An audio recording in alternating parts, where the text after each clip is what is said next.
Good morning students. आपसे पहले हमने खिलजी वंश के बारे में जाना।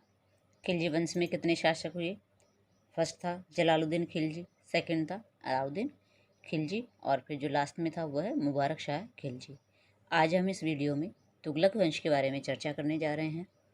तो जो तुगलक वंश का टाइम पीरियड रहा वो है 1320 से 1424 ईस्वी, जिसमें प्रथम जो रहे वो थे गयासुद्दीन तुगलक। इनका शासनकाल 1320 से 1325 ईस्वी। तुगलक वंश की स्थापना गाजी मलिक ने 1320 ईस्वी में की तथा गयासुद्दीन तुगलक के नाम से गद्दी पर बैठा। देखिए इसका जो नाम है, देखिए तुगलक वंश की स्थापना गाजी मलिक, इसका जो नाम था वो क्या था, पहले गाजी मलिक था और गद्दी पर जो बैठा वो गयासुद्दीन तुगलक के नाम से यह गद्दी पर बैठा। उसने मुकद्दम तथा खूतों को अनेक पुराने अधिकार लौटा दिए। लगान निश्चित करने में बटाई का प्रयोग फिर से प्रारंभ किया। ऋणों की वसूली को बंद करवा दिया। भू राजस्व की दर को 1/3 किया तथा सिंचाई के लिए नहरों का निर्माण करवाया। फिर है सिंचाई हेतु नहर निर्माण कराने वाले गयासुद्दीन प्रथम शासक थे। सर्वप्रथम इसी के समय में ही दक्षिण के राज्यों को दिल्ली सल्तनत में मिलाया गया। निजामुद्दीन औलिया ने गयासुद्दीन तुगलक के बारे में कहा था कि दिल्ली अभी बहुत दूर है। यानी ये था हमारे गयासुद्दीन तुगलक के बारे में कि इन्होंने क्या क्या किए। इनके कार्य जो बताए गए हैं वो है कि जैसे ऋणों की वसूली इन्होंने बंद करवा दी, भू राजस्व है जो 1/3 लिया गया और सिंचाई के लिए नहरों का निर्माण कराया। यानी इसने कई कार्य उस समय में अपने शासनकाल में किए। अब है सेकंड शासक इसके तुगलक वंश के, मोहम्मद बिन तुगलक। 1325 से 1351 ईस्वी के समय का है ये। दिल्ली सल्तनत के सुल्तानों में मोहम्मद बिन तुगलक सर्वाधिक विलक्षण व्यक्तित्व वाला शासक था। उसके शासनकाल में 1333 ईस्वी में अफ्रीकी यात्री इब्न बतूता भारत आया था। अब देखिए इसमें से छोटा क्वेश्चन बन सकता है, मोहम्मद बिन तुगलक के समय में या फिर कहें तो कि अफ्रीकी यात्री इब्न बतूता किसके शासनकाल में आया, तो मोहम्मद बिन तुगलक के शासनकाल में यह अफ्रीका से भारत आया। किस सन में आया, 1333 ईस्वी में। मोहम्मद बिन तुगलक ने विभिन्न असफल योजनाएं बनाई जो इस प्रकार से थी। देखिए मोहम्मद बिन तुगलक ने योजना तो बनाई, अब देखिए असफल योजनाएं जो इस प्रकार से थी। देवगिरी को राजधानी बनाना। सेकंड, सांकेतिक मुद्रा जारी करना, यानी संकेतों के माध्यम से मुद्रा जारी की अलग अलग। फिर है खुरासान पर आक्रमण, ये भी इसकी असफल योजना रही। कराची अभियान तथा दो आब में कर की वृद्धि करना, ये भी इसकी योजना में शामिल था जो कि सफल नहीं हो सका। इन सभी योजनाओं में उसे असफलता ही मिली और जन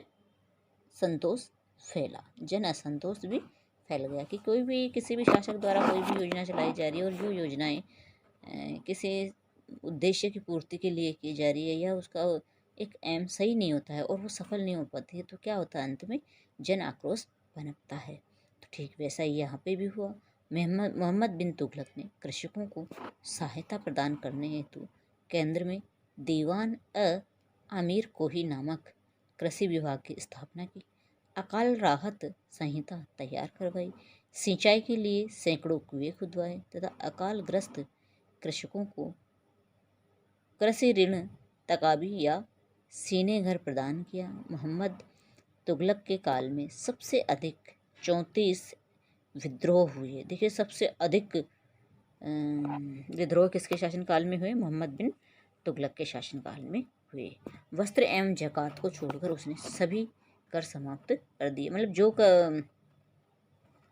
कर उस्तर और ज़कात आदि उसके अलावा और भी जो कर लगाए जा रहे थे उनमें से उन्होंने 2 कर को समाप्त न करके बाकी जितने भी कर उसने लगाए थे वो सारे समाप्त कर दिए।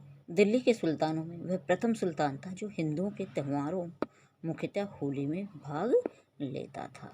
यानी पहले क्या आज भी है जो बहुत से मुसलमान ऐसे हैं जो हिंदुओं के त्यौहार को मनाते हैं। तो ठीक वैसे ही जो मोहम्मद बिन तुगलक थे वो भी हिंदुओं के त्यौहार होली को मनाते थे, उसमें भाग लेते थे।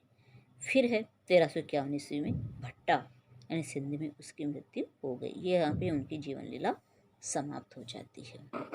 फिर उसके बाद आते हैं फिरोज शाह तुगलक।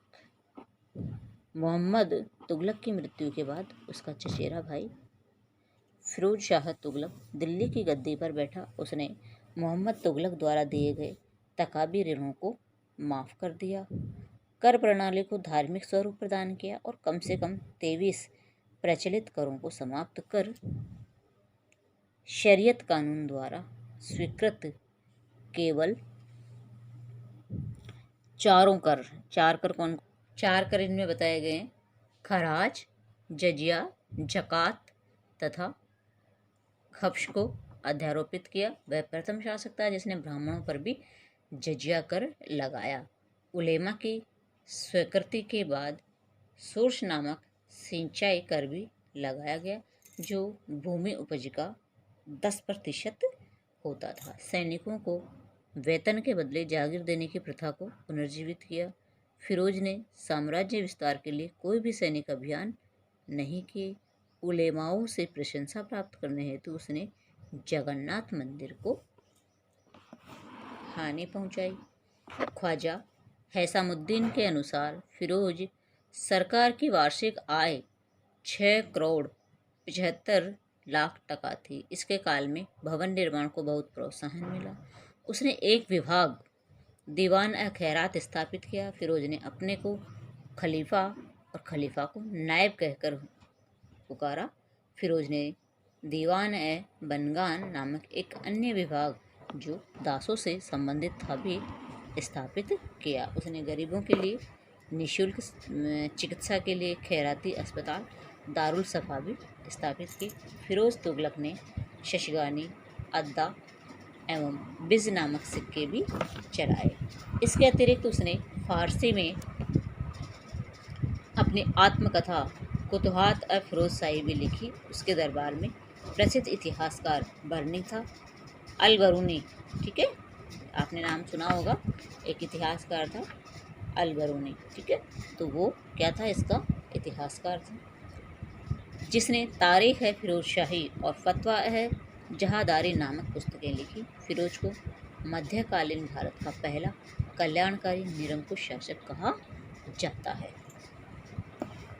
अब देखिए फिरोज के उत्तराधिकारी। ये अपना तुगलक वंश यहीं पर आज समाप्त हो जाएगा। फिर है फिरोज के उत्तराधिकारी। फिरोज शाह का उत्तराधिकारी उसका पुत्र तुगलक शाह हुआ जो गयासुद्दीन तुगलक द्वितीय के नाम से गद्दी पर बैठा। जैसे कि यहाँ पे एक ही नाम से बहुत सारे चलते हैं। यहाँ पे सबसे पहले आया गयासुद्दीन तुगलक, वो प्रथम था। और फिरोज शाह का जो उत्तराधिकारी उसका जो पोता था यानी पौत्र किस नाम से आया, गयासुद्दीन तुगलक द्वितीय के नाम से गद्दी पर बैठा। यहाँ पे जो गयासुद्दीन तुगलक था वो पहले किस नाम से आया था, गाजी मलिक के नाम से। गाजी मलिक का नाम था लेकिन वो किस नाम से आया गद्दी पे, गयासुद्दीन तुगलक के नाम से आया। ठीक वैसे ही यहाँ पर भी उनका जो पौत्र था वो पौत्र तुगलक शाह है। तुगलक शाह किस नाम से आया, गयासुद्दीन तुगलक द्वितीय के नाम से गद्दी पर बैठा। अगले 5 वर्षों के दौरान 3 शासक अबू बकर, मोहम्मद शाह और अलाउद्दीन सिकंदर शाह सिंहासन रूढ़ हुए। इसके बाद नसीरुद्दीन महमूद शासक हुआ जो इस वंश का अंतिम शासक था।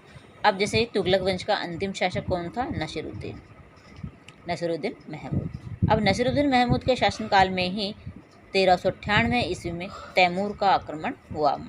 पूछा जाए कि तैमूर का आक्रमण किसके समय में या कब हुआ? तो नसरुद्दीन महमूद के शासनकाल में 1398 ईस्वी में हुआ। कहाँ पे हुआ? तैमूर में हुआ। भारत पर तैमूर के आक्रमण के वक्त खिलजी खां ने तैमूर की अत्यधिक सहायता की और वापस लौटते समय तैमूर ने विजित क्षेत्रों का प्रशासन खिलजी खां को सौंप दिया। वो यहाँ से चला गया, लेकिन उसके शासन की जो बागडोर थी या फिर तैमूर से जो विजित क्षेत्र थे वो किसको सौंप दिए? उसने सारा प्रशासन खिलजी खां को सौंप दिया। तो आज का हमारा यह टॉपिक समाप्त हुआ। धन्यवाद।